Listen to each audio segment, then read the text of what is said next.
So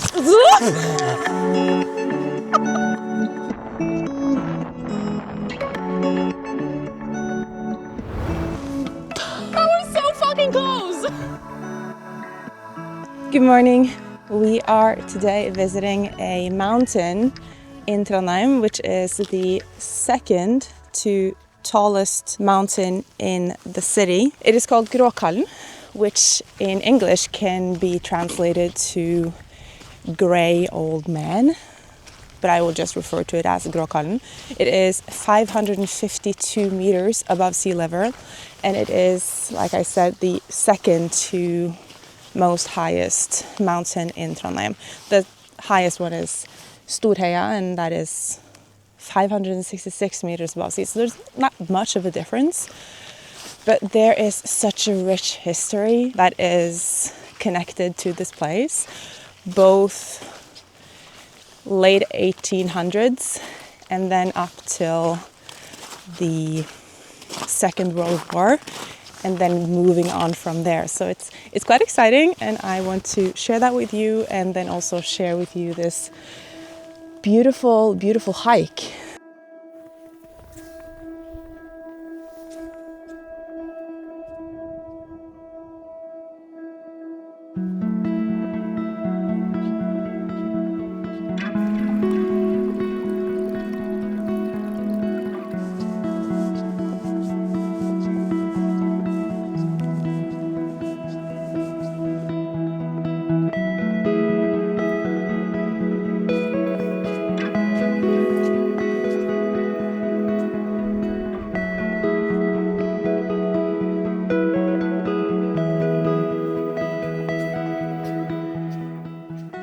I just came to chat with this lovely older gentleman, which had so much to tell me about the history. So there used to be a sanitarium not far from here where they used to treat tuberculosis because they didn't have any vaccines or anything like this. So that used to be here in the area.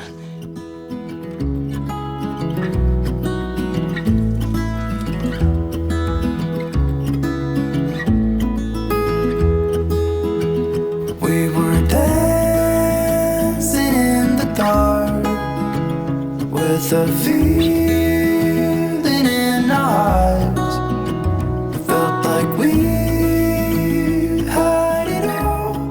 We were dancing in the dark. Right now we're sitting in one of the slopes that is connected to the Gråkallen Hills, which is a collection of ski slopes. They were built in the late 1800s, and in the early 1900s they housed a lot of the Norwegian championship competitions. The competition that they held was a combination of downhill and also ski jumping. I think it's called like Nordic combined. It's more like a Scandinavian Nordic sport. Today the ski center is established with an elevator. They also have slopes for alpine skiing and also snowboarding in the winter, and then in the summer it is beautiful tracks for mountain biking. So there's a lot of these ski centers and alpine resorts that you can find in the Scandinavian countries that actually are established so that they can do winter sports in the winter and then mountain biking and also like more summer sports in the summer,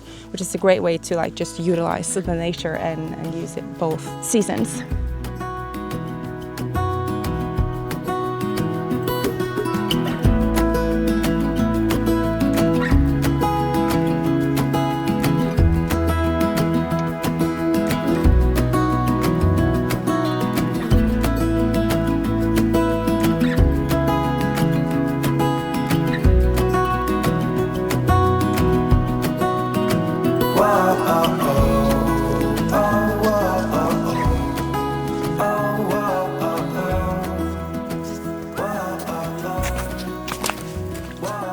There's a lot of history that is associated with this mountain.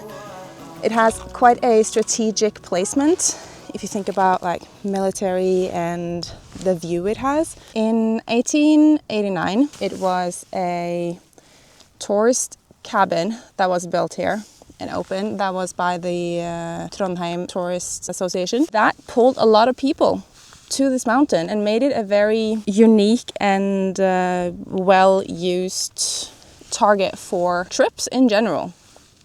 Is it very windy here? I will find somewhere that it isn't that windy. I don't know if this made any difference, but anyways. So that ski cabin was there for, let's see, about 50 years until World War II and the Germans invaded Trondheim. And in 1942, the cabin was demolished by the German because they wanted to build an observation post here. Hence the strategic placement of the mountain. When all that was like said and done, the Norwegian army built a camp with observation posts and radar domes that you can see today. It's like an architectural beacon. You can see it from all across Trondheim. It used to like be located there up until 2002, and that's when they discontinued the service from there. And there actually used to be 2 radio domes, but one of them was ruined by the storm Ivar, very Norwegian name, I know, in December of 2013. So now there's only one. It depends if it is winter or summer, because they do have covers that they do put on the radio domes. So in the winter you will have a white cover, and in the summer you will have a green cover. And I actually think they changed the cover now because all the snow had melted until we got the snowfall a couple of days ago. So now the cover is green, even though it has snow at the top.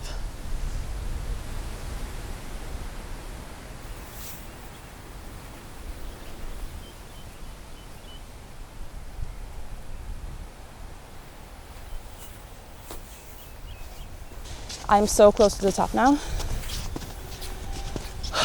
Oh my god, I haven't been here in ages. I'm so... Oh wow.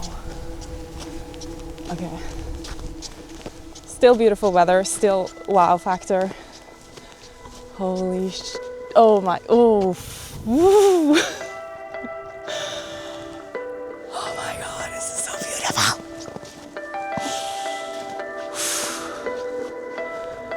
Okay, I have to take you up to the top.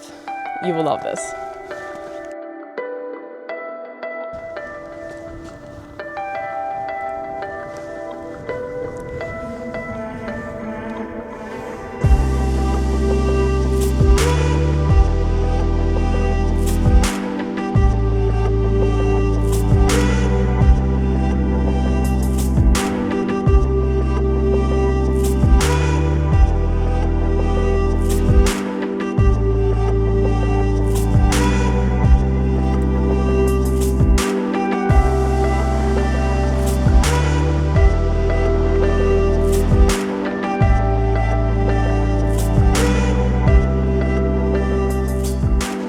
Look at that! Frosty the Snowman came to join us on our adventure.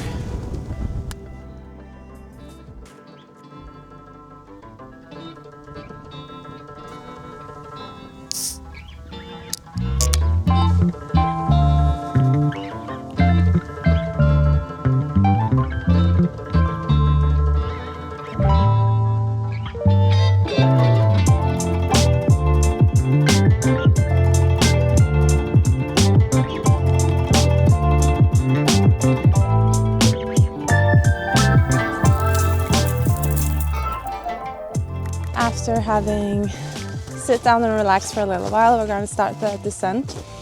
And there is 2 main ways to get up this mountain.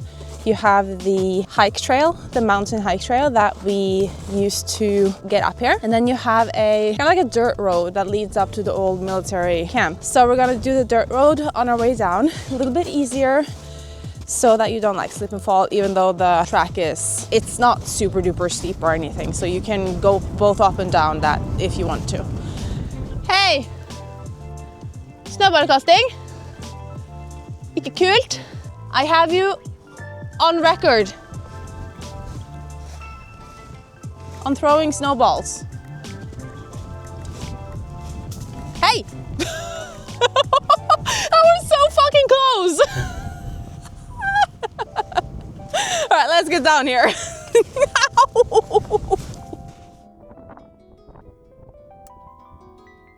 Espen. Yeah. I have a fun fact for you. Okay. Do you know what this is? A tree. The steel-made thingy. Okay, yeah. Yeah, it's a radio tower. Yeah, okay. Yes, but it is also a non-directional beacon, which airplanes use with their automatic direction finder Okay. to navigate in the area. Ah, cool. And it emits signals at 358 kilohertz continuously. There are several of those like all over, which makes them perfect for the airplanes, which use them for navigation and directions and all that. So now you know. Cool. Do you want to go closer? Yeah, let's go closer.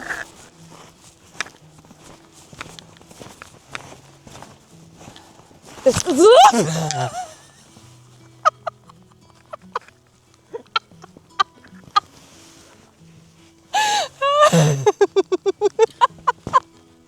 I was gonna say that this is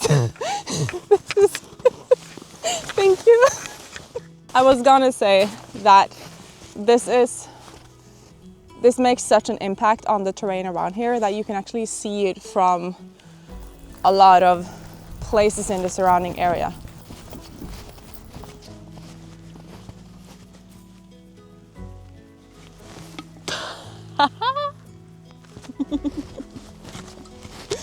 So we got down from the mountain, and behind the trees here is a ski lodge that was built in 1896, so it's very, very old, but it burned to the ground in 1946 on New Year's Eve actually. So it was rebuilt in 1950. So there's a lot of old photos of the old ski lodge. You can see it behind me. Quite big. And they do have a cafe there. So we're thinking about going in and getting a quick cup of coffee to end our hike.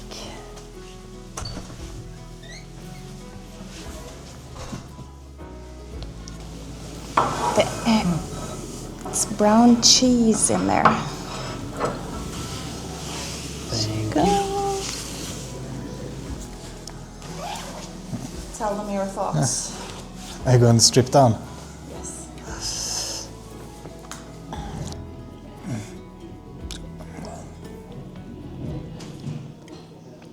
I did like this though. I don't know what it is in English, but in Norwegian this is called svele. It was too good to show the camera first. So this is what you're left with. I'm sorry. It's similar to a pancake, but it's two slices put together. Inside you have some kind of cream cheese, and there is also brown cheese inside. It was good. It was, and the brown cheese is, I think it's Norwegian or a Scandinavian kind of specialty. It has this kind of like caramelly taste. I am not the biggest, I've never been like the biggest fan of it, but it worked pretty well with this pancake dish right here, so that was a good combination. A few moments later. We are now down from the mountain. I can feel the sun. I've gotten a lot of sun. I actually looked in a mirror when I got to the toilet at the ski lodge, and I think I am a little bit like, not sunburned, but I have a little bit of color. A rouge. A rouge. That was a beautiful trip. I spoke a little bit to my boyfriend about it when we were walking down here, and this trip usually takes like, what did we find out? 45 minutes to an hour, maybe up and, or is it just like one way? I'm not sure.